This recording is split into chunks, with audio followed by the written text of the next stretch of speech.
다 같이 읽겠습니다. 시작. 나더러 주여 주여 하는 자마다 다 천국에 들어갈 것이 아니요 다만 하늘에 계신 내 아버지의 뜻대로 행하는 자라야 들어가리라. 그날에 많은 사람이 나더러 이르되 주여 주여 우리가 주의 이름으로 선지자 노릇하며 주의 이름으로 귀신을 쫓아내며 주의 이름으로 많은 권능을 행하지 아니하였나이까 하리니 그때 내가 그들에게 밝히 말하되 내가 너희를 도무지 알지 못하니 불법을 행하는 자들아 내게서 떠나가라 하리라. 그러므로 누구든지 나의 이 말을 듣고 행하는 자는 그 집을 반석 위에 지은 지혜로운 사람 같으리니 비가 내리고 창수가 나고 바람이 불어 그 집에 부딪히되 무너지지 아니하나니 이는 주추를 반석 위에 놓은 까닭이요 나의 이 말을 듣고 행하지 아니하는 자는 그 집을 모래 위에 지은 어리석은 사람 같으리니 비가 내리고 창수가 나고 바람이 불어 그 집에 부딪힘에 무너져 그 무너짐이 심하니라. 예수께서 이 말씀을 마치심에 무리들이 그의 가르치심에 놀라니 이는 그의 가르치시는 것이 권위 있는 자와 같고 그들의 서기관들과 같지 아니함일러라. 아멘. 네, 지난주에 주중에 일과를 마치고 좀 늦긴 했지만은 천안에 있는 대형마트에 좀 다녀올 일이 있었습니다. 교회 들어오시면서 옆 공시를 좀 보셨는지 모르겠습니다. 제가 보기 좋게 프린트해가지고 함께 세우는 교회 교육관이라고 당당히 붙여놨습니다. 지난 12월 첫째 주에 입당 예배를 드린 직후만 해도 한동안은 가족끼리만 예배를 드릴 때도 많았는데 어느새 함께 해주시는 분들이 특히 어린이들이 생기면서 추가적인 공간이 필요하게 되었습니다. 지난주 예배 이후에 페이스북에다가 교회 사진을 좀 올리면서 어린이와 어른들의 조화로운 예배를 위해서 기도를 달라고 기도 제목을 같이 올렸습니다. 아시다시피 우리 교회는 한 공간에서 같은 시간에 통합 예배를 드립니다. 그래서 처음부터 끝까지 모든 예배의 순서를 같이 하다 보니까 약간의 불편함이 있었습니다. 어린이들도 어른들도 각자 불편할 수 있었는데 기도 제목을 올리고는 바로 이번 주 응답이 돼서 참 역시 교회는 하나님이 이끌어 가시는구나 라는 체험을 하게 됐습니다. 아무튼 지난 주중에 일과를 마치고 교육관에 둘 테이블과 의자를 구매하러 천안에 다녀오게 됐습니다. 몇 달에 한 번씩은 가는 곳이라 큰 길은 익히 알고 있는 길이었습니다. 그래도 근처에 다 가서는 조금 애매한 부분이 있어서 내비게이션을 켜고 그 지시대로 가곤 합니다. 그날도 그렇게 이제 장을 보고 다시 이제 밖으로 나왔습니다. 돌아올 때도 역시 내비게이션을 이제 집으로 목적지로 설정을 하고 출발을 했죠. 아무 생각 없이 그냥 지시대로 가는데 몇 분 지나고 보니까 제가 이전에 익히 돌아오던 길이 아니었던 것입니다. 요즘이야 내비게이션이 실시간으로 가장 적합한 길을 안내하다 보니까 매번 다니던 길이 아닐 수도 있다는 거였었습니다. 그래서 처음에 제가 목적지를 잘못 입력했나 해가지고 의심해가지고 내비게이션을 다시 보니까 지문으로 되어 있는 거 맞았습니다. 근데 가다 보니까 이 길이 어디지 하는데 다시 돌아가기도 너무 늦었고 그냥 일단 안내하는 길대로 한번 따라가 보자 라는 생각으로 길을 따라갔습니다. 그렇게 한참을 가다 보니까 이내 제가 아주 익숙한 길이 나왔습니다. 그리고 그때부터는 내비게이션의 안내 음성과 안내하는 길에 신경 쓰지 않고 제가 아는 길로 갔습니다. 그 길은 이제 아산에서 예산을 거쳐 홍성으로 이제 들어오는 길이었는데 제가 처음에 이사 왔을 적에 수십 번을 지났던 길이라 사실 눈 감고도 올만한 그런 정도의 길이었기 때문입니다. 중간에 실제로 내비게이션의 그 지시보다 더 빠른 샛길을 알고 있어서 내비게이션의 안내 음성을 무시하고 제가 아는 길로 운전을 했습니다. 이제 그렇게 늦은 밤에 운전을 하고 내비게이션에 따라서 오다가 오늘 본문 말씀이 생각이 났습니다. 오늘 본문은 마태복음 5장에서 시작된 산상순이 드디어 마무리되는 것입니다. 오늘 본문 후에는 예수님과 제자들 그리고 예수님을 따라온 수많은 무리들이 산에서 내려가게 됩니다. 그들은 세상에 있다가 예수님의 말씀을 듣고자 자발적으로 세상과 분리된 산으로 모여든 사람들이었습니다. 사람들은 모든 귀와 눈을 예수님의 말씀과 행동에 집중했습니다. 그들 중에는 뜨내기도 있었을 것이고 예수님을 메시아로 굳게 믿고 따라온 사람들도 있었을 것입니다. 그들은 이제 산에서 내려가기 전에 마지막 결단을 촉구하는 예수님의 말씀에 직면해 있습니다. 그들이 스스로의 삶의 방향을 알았더라면 예수님의 가르침이 필요했을까요? 올바른 인생을 사는 것이 마치 익숙한 길을 가는 평범한 일이었다면 굳이 예수님이 필요하지 않았을 것입니다. 하지만 그때 그 무리들이나 저와 여러분은 삶의 올바른 방향을 정확히 알지 못합니다. 물론 최종 목적지는 같습니다. 하지만 그 최종 목적지를 가는 동안 우리가 거치는 길은 다를 수밖에 없습니다. 여러분 가운데 자신의 삶에 확신이 있는 분이라면 굳이 이 자리에 있을 필요를 느끼지 못할 수도 있습니다.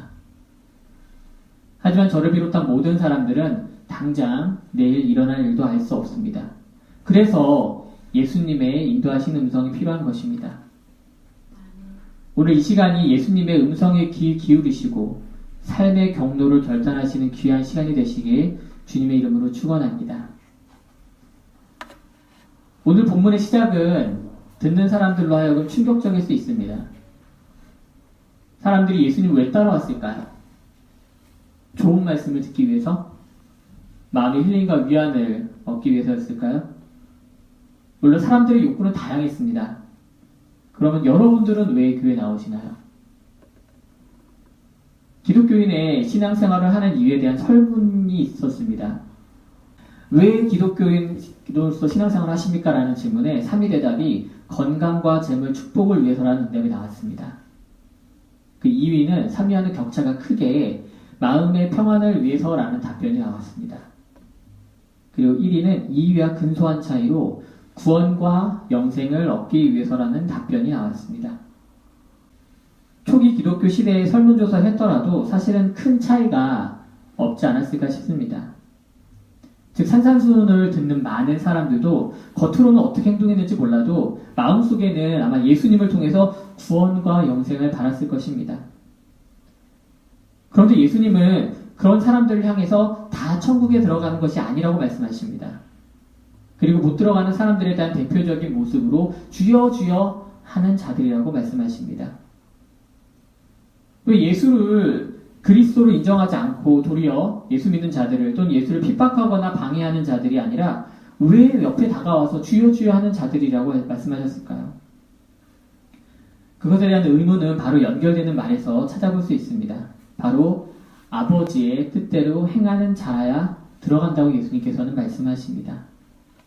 즉, 이 말씀은 앞서서 주여 주여 하는 자들, 예수님 옆에서 그렇게 예수를 부르는 자들이 사실 아버지 뜻대로 행함이 없다라는 말이기도 합니다. 많은 사람들 앞에서 주여 주여 부르는 것은 눈에 잘 띄고 귀에도 잘 들립니다. 주님을 간절히 부르는 그 목소리와 적극적으로 다가서는 그들의 행동을 보면 믿음도 충만할 것 같습니다. 그런데 주님은 그게 중요한 게 아니라고 말씀하십니다. 도리어 주님이 눈에 보이지 않는 곳에서 아버지의 뜻대로 살고 있느냐, 그것이 중요하다는 것입니다. 입으로는 주님을 부르면서 행동으로는 자기 마음대로 한다면 누가 그것을 보고 진실된 믿음이라고 하겠습니까? 우리가 사는 이 대한민국 사회에서 기독교가 욕을 먹는 이유가 무엇입니까? 사랑이 종교라고 하나님의 사랑을 실천한다고 하면서 막상 그렇게 살지 못하기 때문 아닙니까? 예배 때는 공평과 정의를 외치면서 교회 가운데 불법이 난무하고 목사는 성범죄에 학력 위조에 장로는 헌금 횡령에 성경을 읽고 배우고 가르치면서 그대로 못 사는 것, 그게 가장 큰 문제가 아니겠습니까? 그럼에도 오늘 본문에서 주여 주여 부르는 그런 사람들이 다시 한번 항변한다고 합니다. 주여, 우리가 주의 이름으로 선지자 노릇하며 주의 이름으로 귀신을 쫓아내며 주의 이름으로 많은 권능을 행하지 아니하였사옵나이까? 우리가 우리 이름 알고자 한 게 아니잖아요. 다 주님의 이름으로 했잖아요. 주여 주여 이름만 부른 게 아니라 우리가 주의 이름으로 설교도 했고요. 주의 이름으로 이적도 했고요. 주의 이름으로 평신도들은 하지도 못하는 권능회를 많이 행했습니다. 라고 말한답니다. 이 사람들이 앞서는 게 뭡니까? 다 주님의 이름으로 했다는 것입니다. 교회에서 맞는 키가 있는데 그게 뭔지 아세요? 그게 바로 다 주님의 뜻입니다. 라는 이 말입니다. 이 다 주님의 뜻입니다. 라고 말해버리면 다른 사람들은 할 말이 없습니다. 그래서 먼저 말한 사람이 장땡도 아니고 주님의 뜻이라고 먼저 말해버리면 그 다음 사람은 말을 할 수가 없습니다. 그 말에 토를 달면 주님의 뜻을 거부하는 게 되어버리니 서로 다 주님의 뜻이라고 주님이 계획하신 것이라고 선점하려고 하는 것입니다. 이들은 비겁하게 주님의 이름을 앞세워 뒤에 숨어서 사실은 본인들의 이득을 취하는 자들입니다. 예수님께서 바로 앞에 15절부터 경계하신 바로 거짓 선지자들인 것입니다. 그리고 그들의 열매는 결국 나쁜 열매입니다. 우리 역사를 통해서 볼 수 있는 이러한 대표적인 사건이 바로 십자군 전쟁입니다. 1096년에 시작하여서 1365년까지 약 250년간 9번의 대규모 출병으로 이어진 십자군 전쟁은 예루살렘과 소아시아 반도를 피로 물들인 엄청난 전쟁이었습니다. 당시 교황인 우르반 2세는 638년에 이미 이슬람에게 점령당한 예루살렘을 되찾겠다는 명목하에 성지 회복을 위한 성전을 종용하였습니다. 하지만 진짜 속셈은 셀주크 투르크가 지배하고 있는 소아시아와 오리엔트 지역을 자신들의 영토로 확장하고 물자를 약탈하겠다는 정치적이고 또한 경제적인 동기가 숨어 있었습니다. 물론 그 전쟁의 초창기에 참여한 수많은 농민들과 일반인들 그리고 군인들의 마음에는 순수한 종교적 이유 때문에 참전을 했을 것입니다. 하지만 그들을 그렇게 전쟁의 구렁텅이로 밀어넣고 참여케 하고 나서 뒤에서 안전하게 그 열매만 따먹은 사람들은 주의 이름으로 라고 외쳤지만 결국 나를 위하여 였던 것이었습니다. 이러한 모습은 사실 신앙생활을 하면서 빠지기 쉬운 아이러니한 모습 중에 하나입니다. 제가 목사가 되고 한 교회를 담임하다 보니까 이러한 논리에 빠지기가 얼마나 쉬운지 더 체감이 되는 것 같습니다. 지금 우리 교회의 재정과 운영을 혼자 하다 보니까 정말 내가 주의 이름으로 하는 것인지 아니면 겉으로 보기 위한 것에 치중하는지 중심을 잡기 사실 어려울 때가 있습니다. 교회를 위한다고 하면서 혹시 그 교회를 나와 동일시하는 것은 아닌지 경계하지 않을 수 없는 것입니다. 사랑하는 성도 여러분, 혹시 나의 신앙이 주의 이름으로 라는 것에 뒤에 숨어서 나를 위하여 하는 신앙이 아닌지 되돌아보시기 바랍니다.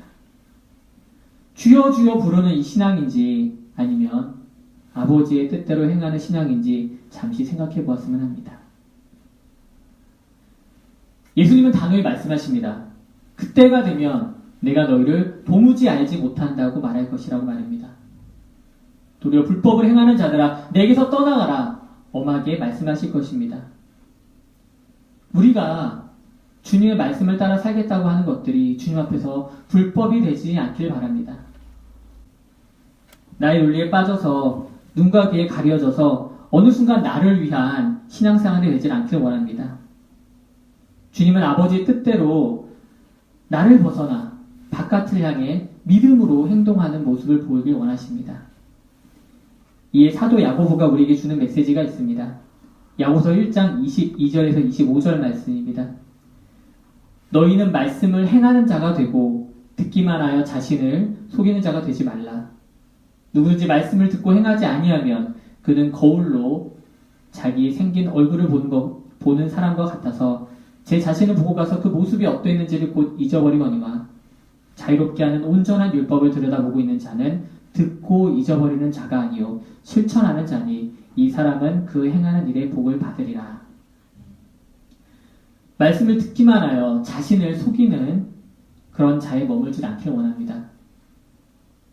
들은 것을 행하지 않아서 잊어버리는 자가 아니라 실천하여서 하나님의 복을 누리시길 주님의 이름으로 축복합니다. 그리스도인은 그 이름대로 그리스도 예수의 가르침대로 사는 사람들입니다. 성도라면 마땅히 행할 바가 있는 줄 압니다. 이것이 자연스러운 일이어야 합니다. 자신의 맡은 바 일에 자연스럽게 행동했지만 큰 귀감이 되고 칭찬을 받은 분들이 지난주에 있었습니다. 바로 전국 각지의 소방관들입니다. 잘 아시는 것처럼 지난 주중에 강원도 고성과 속초를 중심으로 큰 산불이 일어났습니다. 건조한 상태에서 바람까지 많이 불어서 작은 불이 삽시간에 퍼졌습니다. 그런데 이번 산불에서는 이전에 볼 수 없었던 장면이 하나 있었습니다. 바로 이 고속도로를 가득 채우며 달려온 전국 각지의 소방차들이었습니다. 산불이 난 곳은 강원도인데 서울, 경기는 물론이고 충남, 그리고 강원도 완전 반대쪽에 있는 전라도에 있는 소방차들까지 너나 할 것 없이 소방관들을 태우고 달려와 산불 진압에 온 힘을 다했습니다. 그 덕분에 그 큰 불이 50여 시간 만에 진화에 성공을 했습니다. 그분들은 입으로 불을 끄겠다, 입으로 사람을 구하겠다라고 하지 않습니다. 바로 현장에서 행동으로 보여줍니다. 이번 주에 이런 급박한 일이 있으면서 인터넷에서 자주 볼 수 있었던 사진 몇 가지를 좀 보여드리겠습니다. 바로 화재 진압 후에 쉬고 있는 소방관들의 모습입니다. 우리는 이 사진을 통해서 그분들이 어떻게 자신의 소명을 행동으로 보여주었는지 굳이 말하지 않아도 충분히 알 수 있습니다. 사랑하는 성도 여러분, 입으로 하는 신앙생활에서 벗어나길 원합니다. 거칠애로 눈에 띄고 소리내는 신앙 수준에서 벗어나 행동을 통해 좋은 열매를 내보이는 저와 여러분이 되길 주님의 이름으로 축원합니다. 24절 말씀입니다.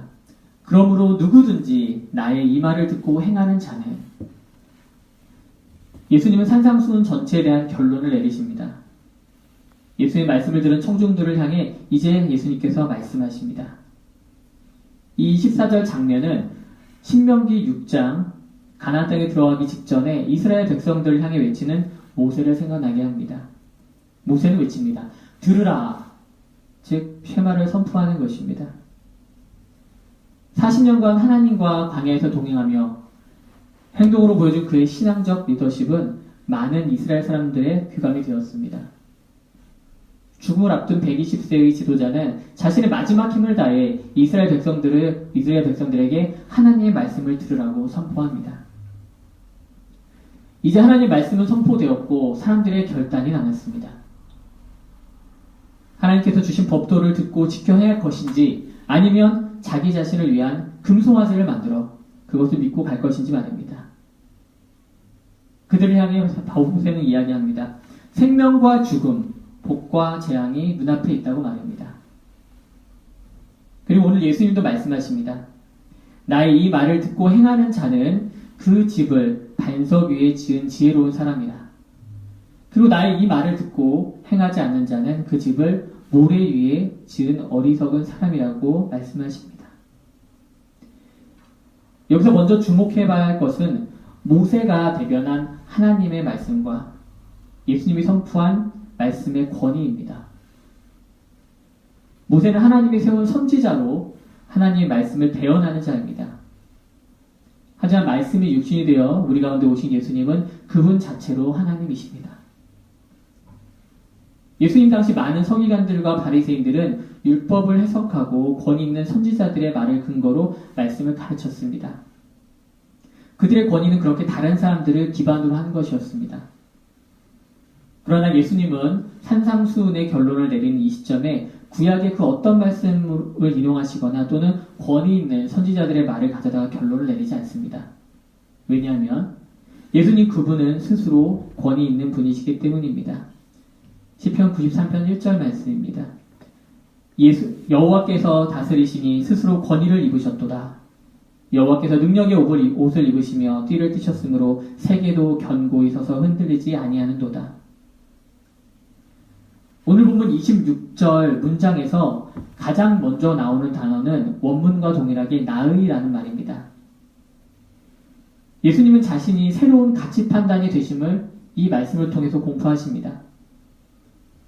예수님의 말씀과 행동이 의의 표준이 된 것입니다.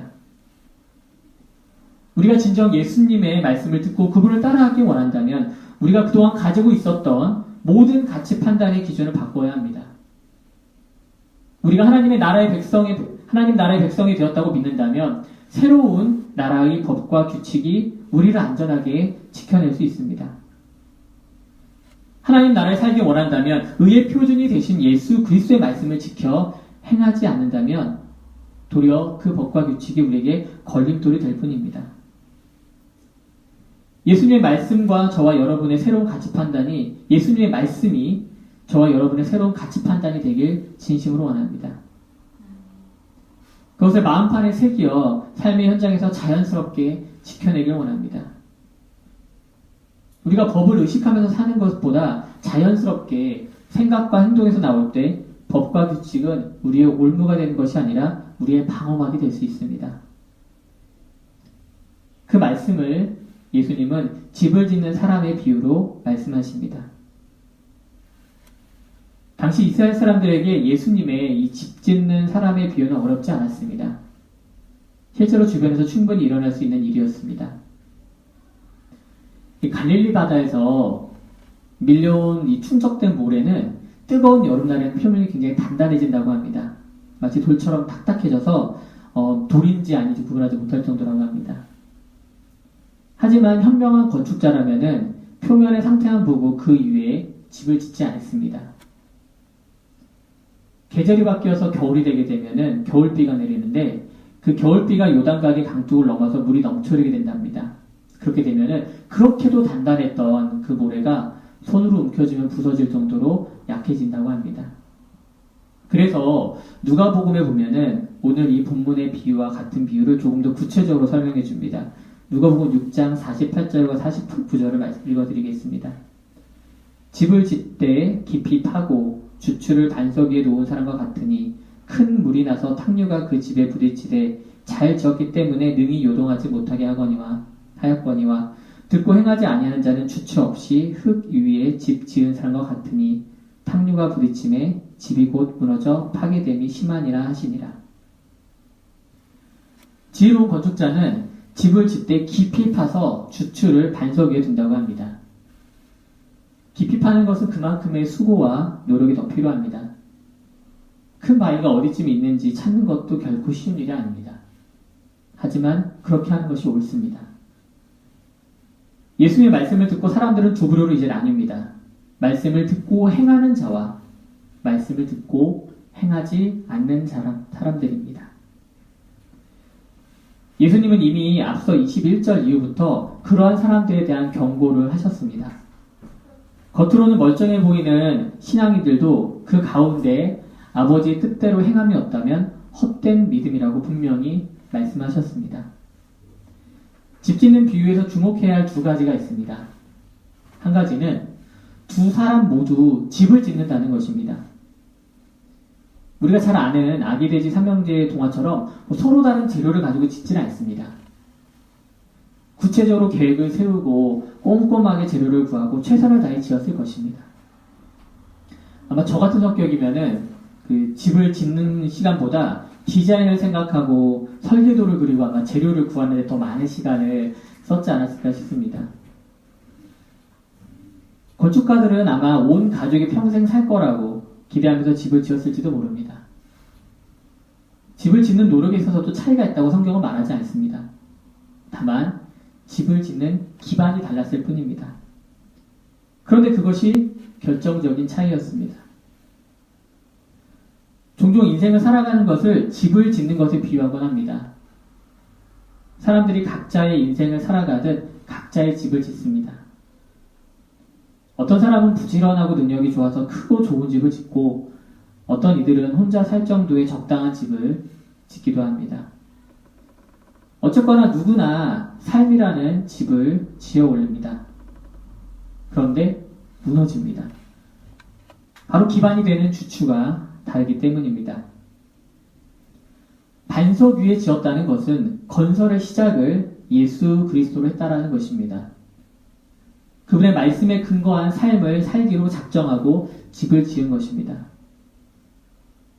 땅 깊이 뿌리를 박은 나무가 넘어지지 않듯이 반석 대신 예수 그리스도를 주추도로 삼아 그 위에 세워진 인생은 넘어갈 것 같으나 넘어가지 않고 무너질 것 같으나 무너지지 않습니다. 그러나 자기 자신만을 믿고 자신감에 건축을 시작한 사람은 모래 위에 집을 짓는 것 같습니다. 자신이 감당할 수 있는 능력치를 넘어서는 시련과 고통이 오면 이내 무너져 버리는 것입니다. 겉으로는 화려해 보이고 최첨단 기술을 동원해 지은 집이라도 그 기반이 약하면 아무 쓸데가 없는 것입니다. 두 번째 주목할 점은 집이 완성된 후 두 집 모두 비를 맞고 창수가 나고 바람이 부는 상황에 직면했다는 것입니다. 반석 위에 지었다고 해서 이런 재해를 피해가지 않습니다. 모래 위에 지었다고 해서 더 강한 시련이 닥치는 것도 아닙니다. 이 시련의 시기는 두 가지로 생각해 볼 수 있습니다. 먼저 앞에 나오는 비와 연결을 생각해 봐야 합니다. 22절과 23절에 보면은 그날, 그때라는 말이 나옵니다. 그것은 하나님 앞에서는 심판의 날을 의미합니다. 우리는 모두 마지막 날에 하나님의 심판 앞에 섭니다.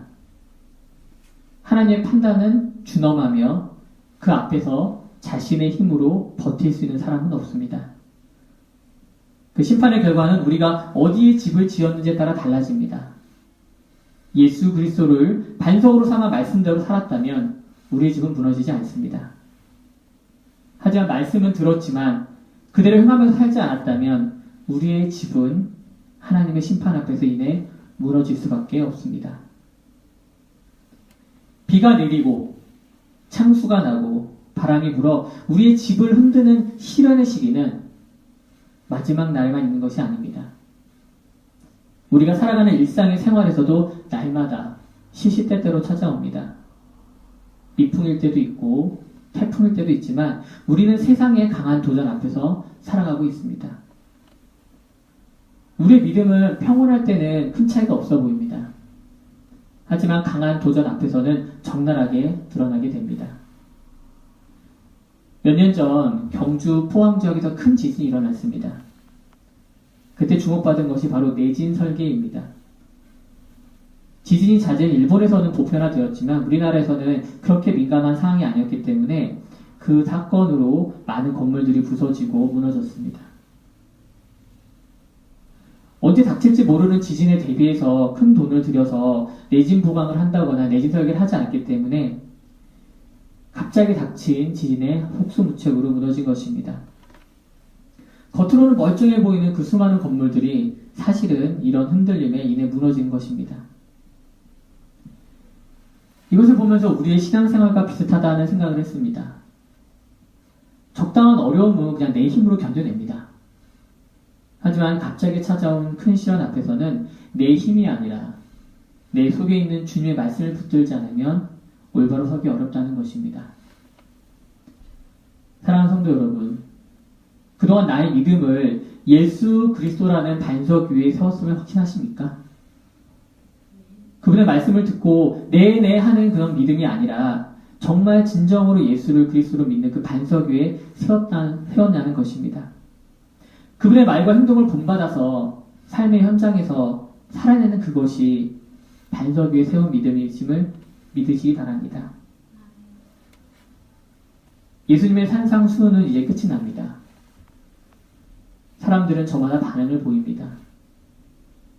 성경에서는 무리들이 그의 가르치심에 놀랐다고 표현을 합니다.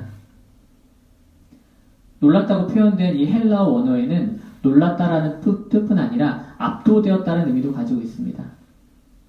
동사가 미완료 형태로 쓰였는데 이것은 그와 같은 상태가 상당 시간 지속되었음을 말해줍니다.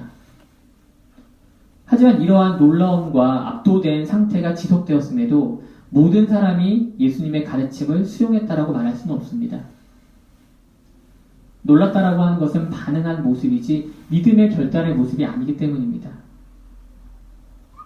우리는 오늘도 말씀을 들었습니다. 각자의 반응도 있을 줄 압니다. 이러한 저와 여러분에게 예수님은 적극적으로 초대하십니다. 나의 말을 듣고 아버지의 뜻대로 행하겠느냐 아니면 행하지 않겠느냐 말입니다. 우리의 삶은 선택의 연속이라고 해도 과언이 아닙니다. 여러 번의 선택이 누적이 되어 지금의 나를 만든 것이고 미래의 나 역시 여러 선택이 만들 것입니다. 우린 지난 몇 달 동안 예수님의 산상순을 듣고 배웠습니다. 예수님은 우리를 제자로 부르십니다. 그리고 결단하기를 원하십니다. 이제 우리는 곧 산에서 내려갑니다. 산에서 내려가면서 우리는 예수님을 쫓는 제자가 될 것인지 아니면 우리의 예전 삶으로 돌아갈지 결정하게 됩니다. 예전 삶으로 돌아간다면 예수님과 산에서 있었던 시간은 추억이 될 것입니다. 좋은 말씀 잘 들었다고, 삶에 유익한 시간이었다고 그렇게 기억할지도 모릅니다. 우리는 이미 수많은 교양 강의를 들어왔습니다.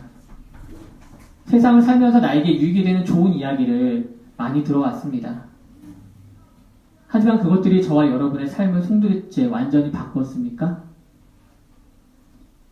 여러분은 이전의 삶과 교양 강좌를 들은 내 삶이 바뀌었다고 확신하십니까? 만약 그렇다라고 답변하지 못한다면, 그렇다면 예수님의 말씀이 필요합니다.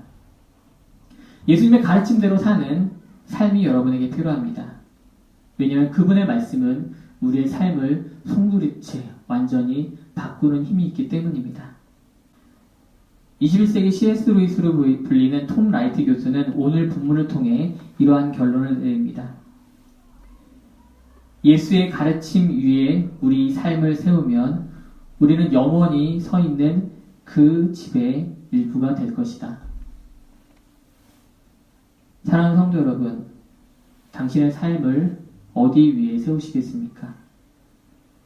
부디 예수 그리스도 가르침 위에 여러분의 삶을 세우시기 바랍니다. 그래서 영원히 서 있는 그 집의 일부가 되어 남은 인생 동안 주 안에서 든든히 서가시길 주님의 이름으로 축원합니다.